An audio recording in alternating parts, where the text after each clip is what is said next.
Sveiki visi sporto fanatai už lango vėsto, tai reiškia, kad pagaliau į mūsų kiemą atvyksta Eurolyga. Šiandien pakalbėsiu apie ją apskritai. Įspūdinga savaitė, kad net sunku išsirinkti įdomiausias rungtynes. Šiandien vėl grįžta ir prizai, kadangi Eurolygos startas, prieisime ir prie jo. Kviesiu jūs komentuoti. Komentaruose aš, žurnalistas ir sporto komentatorius Jonas Lekšas, pradedu nuo antradienio kovos. Antradienį žaidžia visi mūsų Lietuvos klubai tarptautiniuose turnyruose, 3 didieji klubai be Kauno Žalgirio. Tai išsirinkau Vilniaus Vilkų rungtynes, jie keliauja į išvykos rungtynes, žais Bulgarijoje prieš Tel Avivo HPL. Labiausiai intriguojanti komanda visoje Europos taurėje yra Tel Avivo HPL. Sezoną pradėjo nesėkmę, galbūt ir netikėtą nesėkmę, matant, ką jie susirinko tarp sezonių. 18 milijonų eurų biudžetas. Petas Beverly atvykęs tik tais į Europą sakė, kad mano tikslas laimėti Eurolygą. Petai, ne šiais metais, Eurolygoje šiemet jūs nežaidžiat, bet Europos taurėje jūs turite didelius šansus laimėti. Vėl pamatysime Markusą Fosterį žaidžiant prieš Wolves, daug intriguojančių vardų, Motley, Kaboklo, priekinė linija tiesiog įspūdinga ir Vilkams bus nelengva, ką matėme iš savaitgalio rungtynių su 7bet Lietkabeliu, kur ganėtinai netikėtą pralaimėjimą patyrė Alessandro Magro vyrai. Ten idėja visa aiški, žaisti greitą krepšinį, HPL irgi mėgsta žaisti tokį žaidimą, tik tais talento ten yra daugiau. Kauvanas su Andrewsu tikrai yra labai solidų žaidėjai, tai jau sakiau ne kartą, bet manau, kad vis tiek to talento pusėje sunku prilygti. HPL-ui prognozuoju pergalę Tel Avivo HPL klubui 8-12 taškų. Ką yra apie Eurolygą užsiminiau pradžioje, užsiminiau apie konkursą, tai spėkite šią savaitę rezultatą tarp Žalgirio ir Barcelonos, kas kokiu rezultatu laimės ir vienam iš jūsų atiteks mūsų laidos prizas. Kalbant apie šias rungtynės, žalgiriečiai debiutuoja Eurolygoje šio sezono namų rungtynėmis. Klausimas, ar ten bus soldautas, atvyksta Barcelona, kurią matau top 6 Eurolygoje kaip niekur nieko, manau, kad jie tiesiai pateks į atkrintamasis, riešutėlis nelengvas, Žalgiris dar ir prarado Brady Maneką, matome, kad tos rungtynės ir vietinėme fronte ganėtinai sudėtingos. Svarbu, kad Tyronas Wallace'as panašu, kad greitai pagavo formą, Alinas Smailagičius kelia kol kas labai daug klausimų ir visa Žalgirio priekinė linija turbūt yra labiausiai kvestionuotina. Klausimas, kaip atrodys Ignas Brazdeikis sugrįžęs į Žalgirį Eurolygoje dėl Silvino Francisco, irgi yra klaustukų, bet palieka gerą įspūdį Deividas Sirvidis. Tai yra ir pozityvių, yra ir klausimų. Kalbant apie Žalgirį, manau, kad šiemet daugiau vis tiek tai bus gynybinė komanda, galbūt sezono metu ir bus papildymas į priekinę liniją, kur turėtų Eurolygos komandos išryškinti tas bėdas ir Barsa bus viena tokių, turinti 4 poziciją Čimezė metu. Priekinė linija yra toks super aukštas žaidėjas kaip Jusufas Falas, Žalgiris žinome, kaip sunkiai pastaraisiais metais prieš tokius klasikinius vidurio puolėjus atrodo. Taip pat yra Janas Veselį, neaišku, ar žais Vilija ar Nangomesas, o didžiausias papildymas Barsos vasarą buvo Kevinas Panteris, puolimo naujas lyderis ir tikrai turėtų tapti universalesnis Barsos puolimas.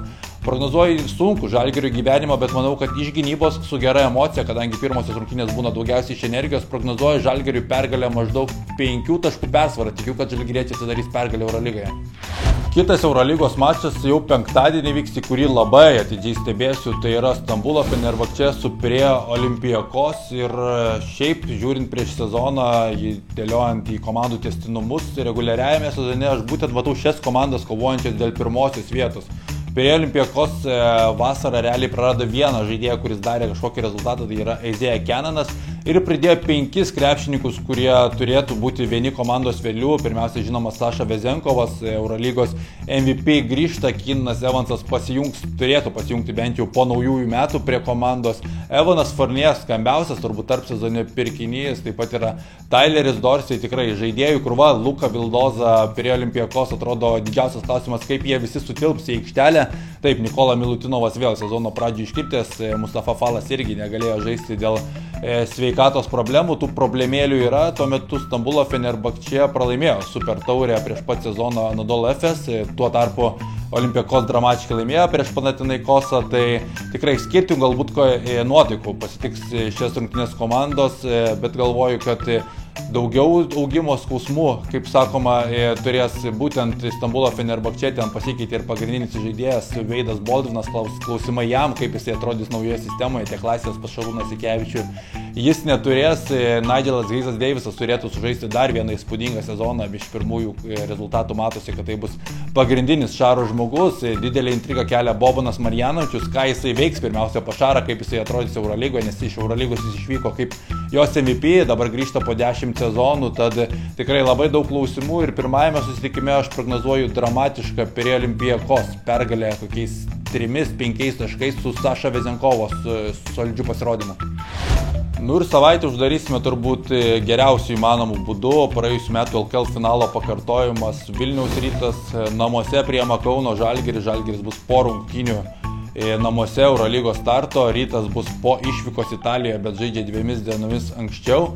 Rytas tikrai irgi didelį įspūdžio sezono starte nepalieka, reikia ten daug dalykų apsišlifuoti, žaidėjams suprasti savo vaidmenis, pirmiausia Džeivonui Greivsui ir Stevenui Inokui, kaip jiems būti naudingiausia savo versiją komandoje. Gytis Radzevičius tuo metu su Flagu labai palieka gerą įspūdį šiose vietose, tad tai bus atsvara Žalgirio puolėjams, kur tikrai Žalgiris turi labai didelį potencialą su Butkevičiumi, Ulanovu ir Mičelu. Didelė intriga, kadangi žalgiriečiai net ir prieš Eurolygos sezono startą, skirtingai negu visi pastarėjai metai, akcentuoja LKL susigrąžinimą taurės, tad tikrai ambicijos po praeito sezono pažeistos. Andrėja Trinkieri liko vyr treneriu po to pralaimėto finalo ir jisai tikrai nori iškovoti galiausiai tą LKL titulą.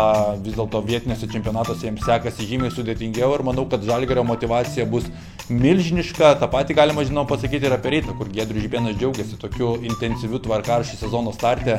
Toks tvarkaraštis, kaip jisai sako, verčia pasitempti. Laukiu labai atkaklios kovos. Galvoju, kad visas scenarius klostysis daugiau pagal Žalgirio norus. Tai bus daugiau gynybinės rungtynės, Rytas norėtų bėgti, bet Žalgiris galvoja, kad stabdys tas greitasis atakas, bus daugiau pozicinio krepšinio ir prognozuoju būtent Kauno Žalgiriui pergalę, tačiau ji nebus lengva, ji bus kokiais 6-9 taškais. Tai ką, šią savaitę tiek prognozių, primenu apie žaidimo komentaruose, rašykite rezultatą tarp Žalgirio ir Barcelonos ir į prizą pretenduoja tie žmonės, kurie prenumeruoja šį kanalą, tad nepamirškite to padaryti ir iki kitų kartų.